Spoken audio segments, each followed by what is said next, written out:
नमस्कार दोस्तों, हमारे भर्ती टाइम स्टडी यूट्यूब चैनल पर आप सभी का स्वागत है। आज हम पढ़ेंगे यूपी टेट और सी टेट के लिए साइकोलॉजी का एक टॉपिक, मनोविज्ञान का परिचय। इन मनोविज्ञान का विकास कैसे कैसे हुआ और किस तरह से ये आगे बढ़ा, कैसे मनोविज्ञान हमारी शिक्षा में आया। मनोविज्ञान का जन्म दर्शन शास्त्र से माना जाता है। मनोविज्ञान का जन्म दर्शन शास्त्र से माना जाता है। और दर्शन शास्त्र, दर्शन क्या होता है, इसमें आत्मा और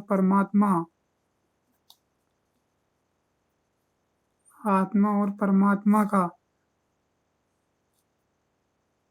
वर्णन किया जाए उसे ही दर्शन शास्त्र कहा जाता है। और मनोविज्ञान की जननी दर्शन शास्त्र को कहा जाता है। मनोविज्ञान की जननी दर्शन शास्त्र को कहा जाता है। और मनोविज्ञान का जनक अरस्तु को कहा जाता है। मनोविज्ञान का जनक अरस्तु को कहा जाता है। मनोविज्ञान की जननी दर्शन शास्त्र को कहा जाता है। अब बात यह आती है कि मनोविज्ञान का विकास हुआ कैसे। तो सबसे पहले मनोविज्ञान को आत्मा का विज्ञान माना गया। मनोविज्ञान को आत्मा का विज्ञान माना गया और ये आत्मा का विज्ञान बताने वाले सबसे पहले मनोवैज्ञानिक अरस्तु थे। अरस्तु यूनानी दर्शन शास्त्री थे। अरस्तु यूनानी दर्शन शास्त्री थे। जब अरस्तु ने मनोविज्ञान को आत्मा का विज्ञान बताया तो अरस्तु की इस बात का जो समर्थन किया वो उसमें प्लेटो, डेकार्टे और रुडोल्फ गोइकिल थे।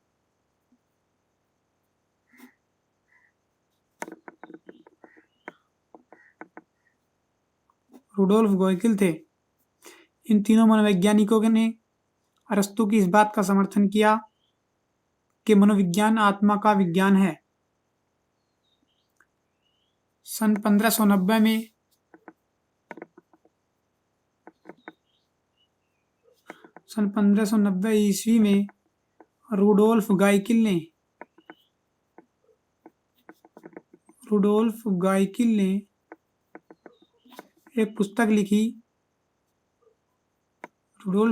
एक पुस्तक लिखी जिसका नाम था साइकोलॉजिया। और साइकोलॉजिया को मनोविज्ञान का प्रथम ग्रंथ माना जाता है। साइकोलॉजिया को मनोविज्ञान का प्रथम ग्रंथ माना जाता है। और रुडोल्फ गाइकिल ने इस साइकोलॉजिया पुस्तक में ही मनोविज्ञान शब्द का सर्वप्रथम प्रयोग किया था। रुडोल्फ गाइकिल ने साइकोलॉजिया पुस्तक में ही मनोविज्ञान शब्द का सर्वप्रथम प्रयोग किया था। मनोविज्ञान शब्द का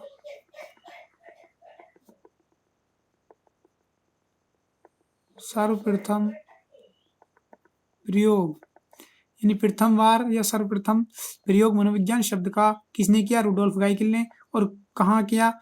अपनी पुस्तक साइकोलॉजिया में। दोनों क्वेश्चन इंपॉर्टेंट हैं। और इसके बाद एक मनोवैज्ञानिक हुए केलर। केलर ने कहा था, केलर ने एक पुस्तक लिखी थी जिसका नाम था साइकोलॉजी,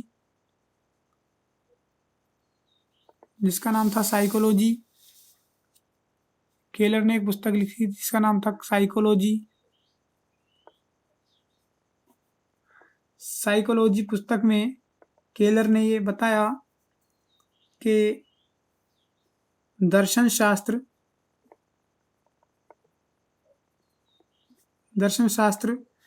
मनोविज्ञान की जननी है।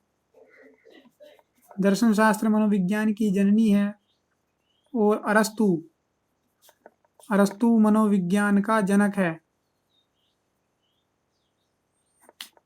अरस्तु मनोविज्ञान का जनक है, ये केलर ने अपनी पुस्तक साइकोलॉजी में बताया।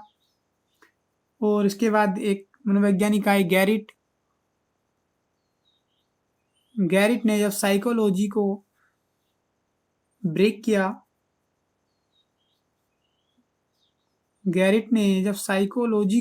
किया, तो इन्होंने साइकोलॉजी को साइकी प्लस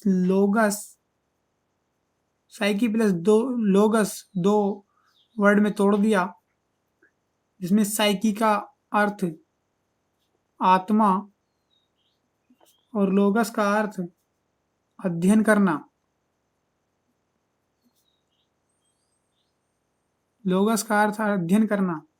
यानी साइकोलॉजी का अर्थ हुआ कि आत्मा का अध्ययन करना। और एक क्वेश्चन बार बार पूछा जाता है, साइकोलॉजी किस भाषा का शब्द है?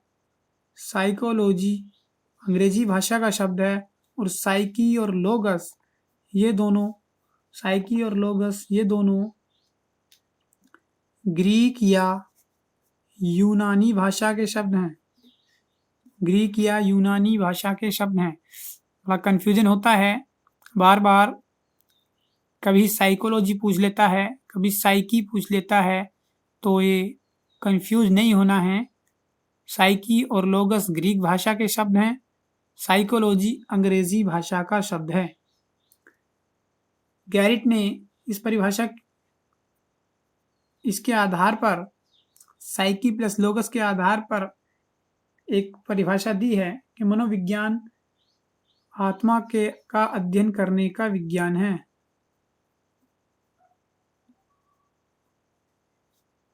मनोविज्ञान आत्मा का अध्ययन करने का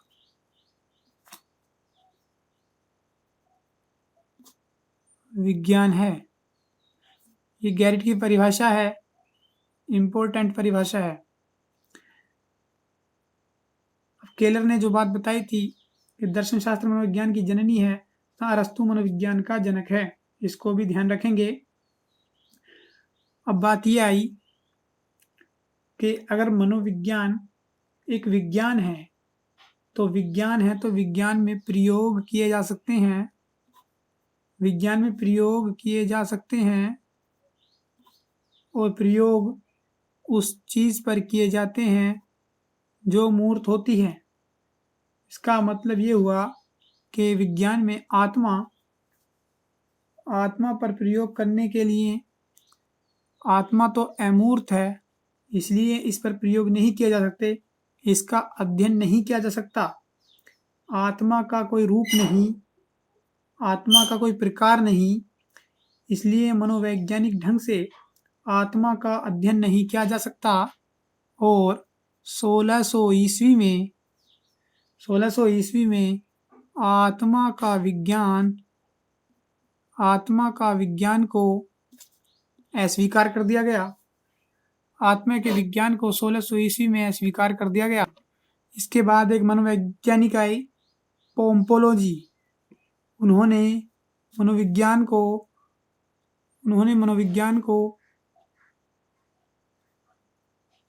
मन या मस्तिष्क का विज्ञान बताया। पोम्पोलोजी ने मनोविज्ञान को मन या मस्तिष्क का विज्ञान बताया। और पोम्पोलोजी इटली के रहने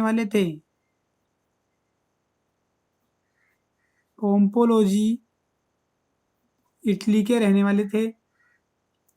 इन्होंने बताया कि हमारी 5 ज्ञानेंद्रियां होती हैं, आँख, नाक, कान, जीभ और त्वचा।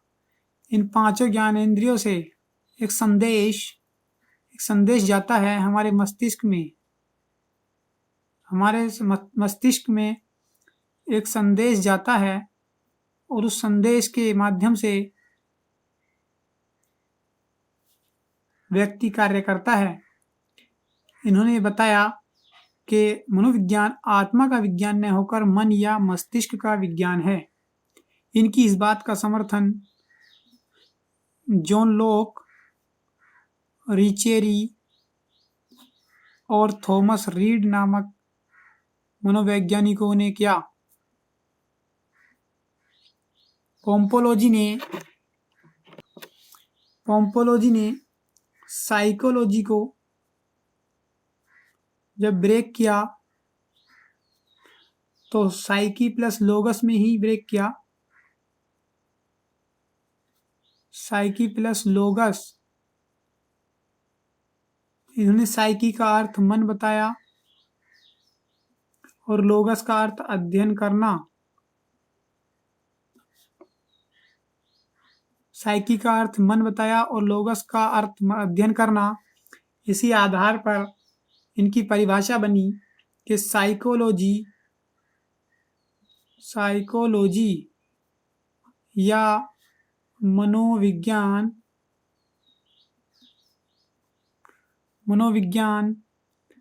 मन का विज्ञान है। मनोविज्ञान मन का विज्ञान है। अब एक क्वेश्चन बनता है कि साइकी का क्या अर्थ है। साइकी का क्या अर्थ है?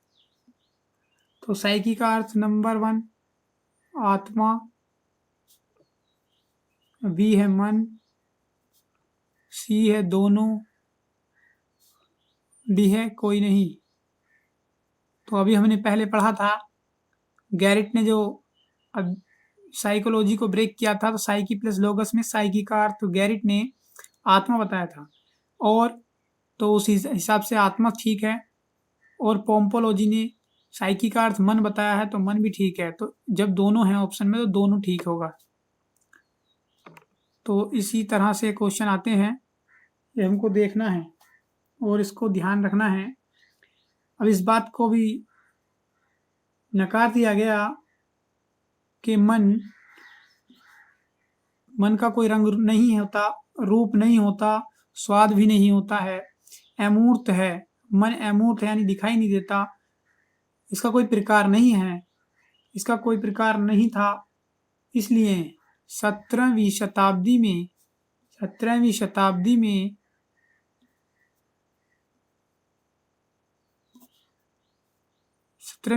में मन का विज्ञान को भी अस्वीकृत कर दिया गया। जब 17वीं शताब्दी में मन के विज्ञान को अस्वीकृत कर दिया गया, तो इसके बाद एक विज्ञान आया, विलियम वुंट मनोवैज्ञानिक ने इसका विज्ञान का नाम दिया चेतना या चेतन अनुभूति का विज्ञान। चेतना या चेतन अनुभूति का विज्ञान विलियम वुंट ने दिया। और विलियम वुंट बहुत फेमस मनोवैज्ञानिक हैं, इसलिए इनको ध्यान रखेंगे। विलियम वुंट ने बताया कि चेतना अमूर्त है। विलियम वुंट ने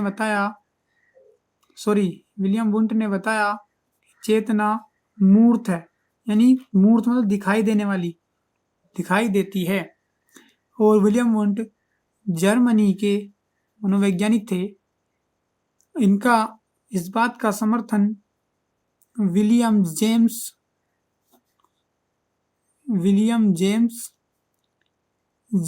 सल्ली और वाइल्स ने किया। इन्होंने बताया कि चेतना मस्तिष्क का आंतरिक रूप होती है। चेतना मस्तिष्क का आंतरिक रूप होती है।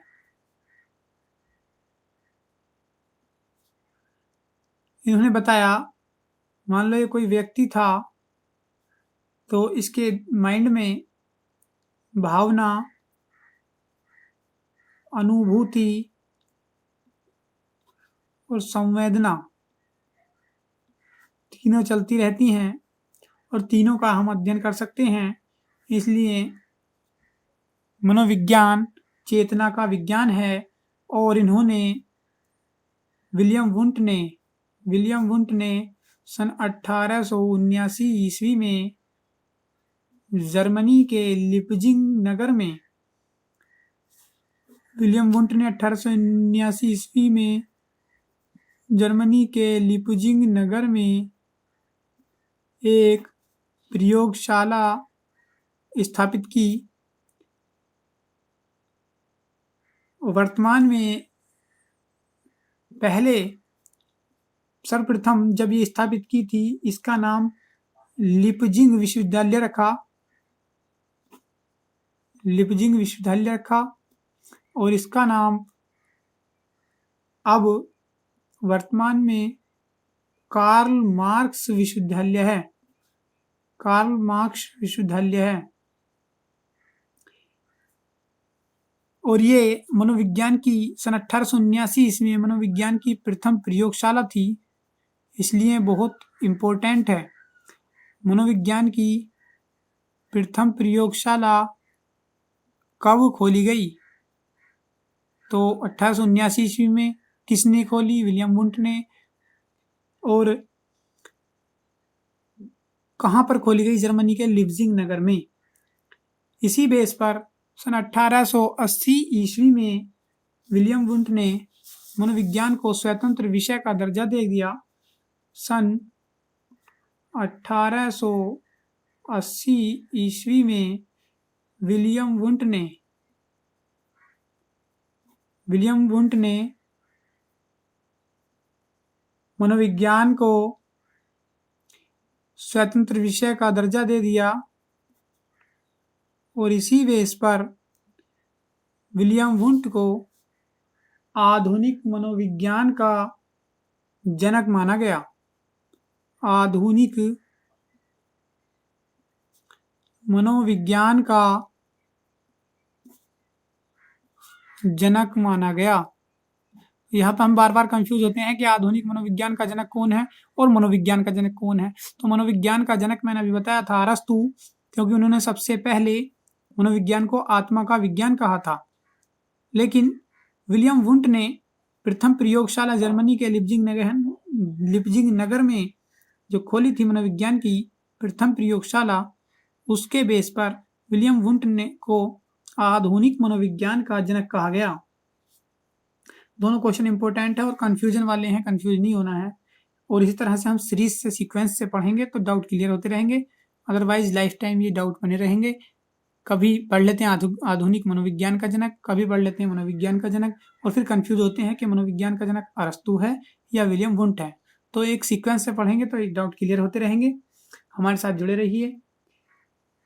अगर सेशन पसंद आ रहा है तो लाइक करिए, शेयर करिए, कमेंट्स करके हमें बताइए। आपके पास कोई ट्रिक हो तो हमें भी शेयर कीजिए, हम आपकी ट्रिक अपने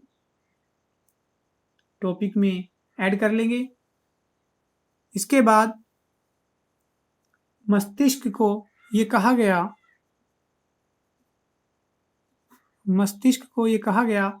कि मस्तिष्क में आंतरिक और बाह्य दो प्रकार की क्रियाएं होती हैं। जो आंतरिक क्रियाएं हैं उसे चेतना कहते हैं और जो बाह्य क्रियाएं हैं उसे व्यवहार कहते हैं। तो चेतना तो अमूर्त है, चेतना दिखाई नहीं देती, लेकिन जो हमारा मस्तिष्क का आंतरिक क्रियाएं हैं वो चेतना है और जो बाह्य क्रियाएं हैं व्यवहार हैं। यानी मस्तिष्क के अंदर जो होने वाली क्रियाएं हैं, अगर उनका बाह्य रूप देखा जाए, यानी वो बाहर प्रकट हो जाए, तो वो व्यवहार कहलाता है। इसलिए मनोविज्ञान को चेतना का विज्ञान न मानकर व्यवहार का विज्ञान मान लिया जाए और सन 1900 ईस्वी में व्यवहार का विज्ञान आया। व्यवहार का विज्ञान आया और व्यवहार का विज्ञान, ये व्यवहार का विज्ञान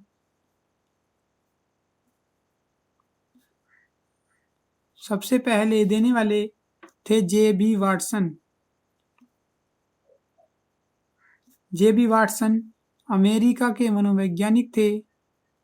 जे.बी. वाटसन अमेरिका के मनोवैज्ञानिक थे और जे.बी. वाटसन ने बताया कि व्यवहार मानसिक स्थिति का बाह्य रूप है। मानसिक स्थिति का बाह्य रूप है और इस बात का समर्थन स्किनर ने किया, पावलोव ने किया, सी.एल. हल ने किया। सी.एल. हल, विलियम वुडवर्थ ने किया और मैकडूगल ने किया। इन सभी ने इस बात का समर्थन किया कि व्यवहार का मनोविज्ञान व्यवहार का विज्ञान है और व्यवहार शब्द का सर्वप्रथम प्रयोग मैकडूगल ने किया। व्यवहार शब्द का सर्वप्रथम प्रयोग मैकडूगल ने किया। व्यवहार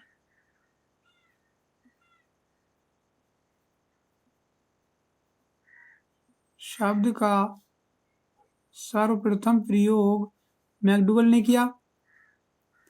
ये 1905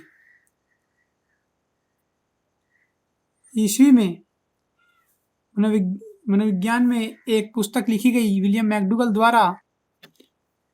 1905 में विलियम मैकडूगल ने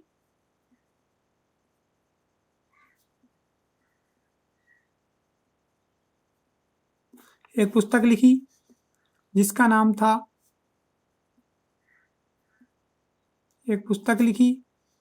नाम था आउटलाइन ऑफ साइकोलॉजी।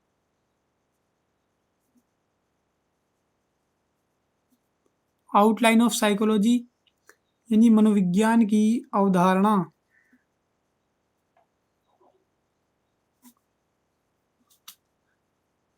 मनोविज्ञान की अवधारणा और व्यवहार शब्द का सर्वप्रथम प्रयोग विलियम मैकडूगल ने 1905 में अपनी पुस्तक आउटलाइन ऑफ साइकोलॉजी में किया। व्यवहार शब्द का सर्वप्रथम प्रयोग, और दोनों में कंफ्यूज नहीं होना है, कंफ्यूजन बन जाता है। व्यवहार शब्द का प्रयोग सर्वप्रथम किसने किया? विलियम मैकडूगल ने। और व्यवहार का विज्ञान सर्वप्रथम किसने कहा? ये भी ध्यान रखना है। व्यवहार शब्द का सर्वप्रथम विज्ञान वाटसन ने कहा। अब व्यवहारवाद का जन्म 1913 ईस्वी में माना जाता है। 1913 ईस्वी में माना जाता है और 1890 ईस्वी से 1905 तक व्यवहार में यानी मनोविज्ञान में कोई कार्य नहीं हुआ। इसलिए इस 15 वर्ष के लगभग 15 वर्ष के काल को बंजर काल कहा गया। बंजर काल कहा गया। और लास्ट में बताना चाहता हूं कि विलियम वुडवर्थ ने इस सारे काल को किस तरह से डिफाइन किया। विलियम वुडवर्थ ने बताया, जैसे हमने अभी पढ़ा कि मनोविज्ञान को सर्वप्रथम आत्मा का विज्ञान कहा गया। उसके बाद आत्मा का विज्ञान अरस्तु ने कहा। उसके बाद मन या मस्तिष्क का विज्ञान कहा गया। मन या मस्तिष्क का विज्ञान पोम्पोलॉजी ने कहा।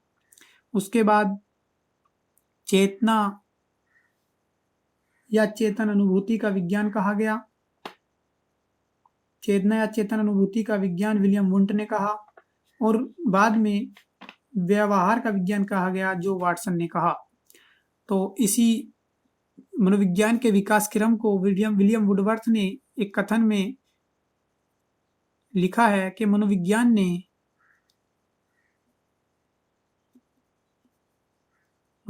ने सर्वप्रथम अपनी आत्मा का त्याग किया,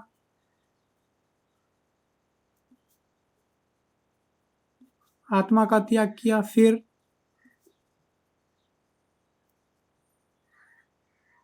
अपने मन को छोड़ा,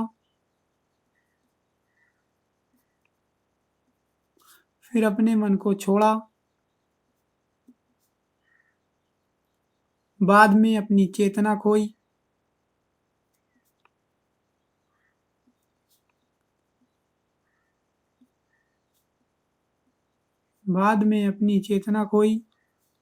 अब व्यवहार की विधि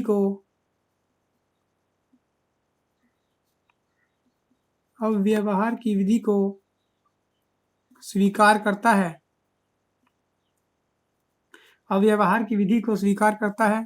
तो ये कथन है दोस्तों विलियम वुडवर्थ का।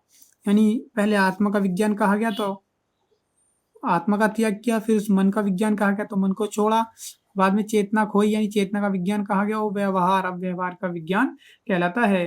मनोविज्ञान में ये पॉइंट नोट करेंगे, मनोविज्ञान में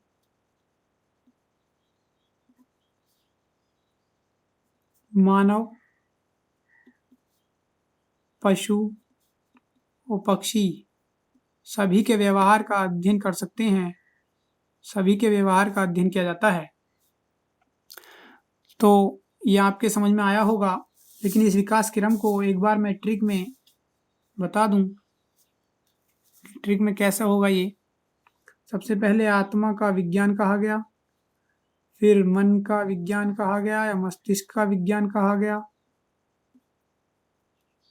उसके बाद चेतना का विज्ञान कहा गया और अब व्यवहार का विज्ञान कहा गया। आत्मा का विज्ञान कहने वाले मनोवैज्ञानिक अरस्तु थे, मन का विज्ञान कहने वाले पोम्पोलोजी,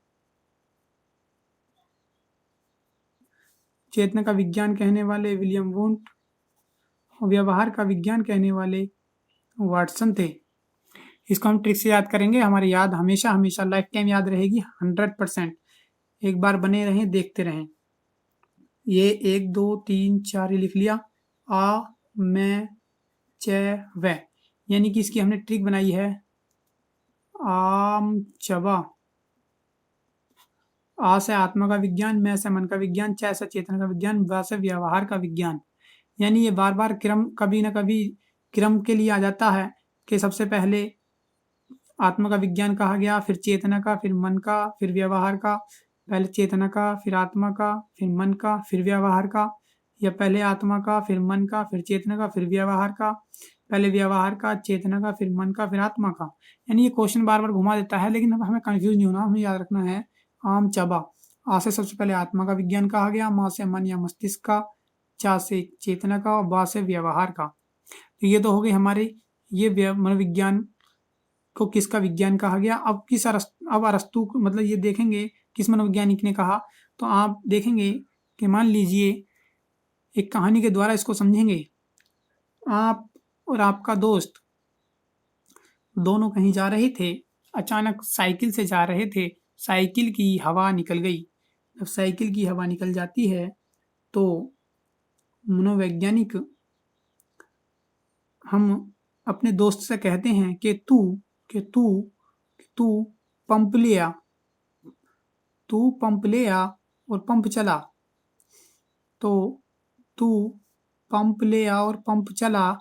अच्छा, वो कहता है आपका दोस्त कहता है कि भाई हवा तो भरी नहीं जा रही है, निकल रही है।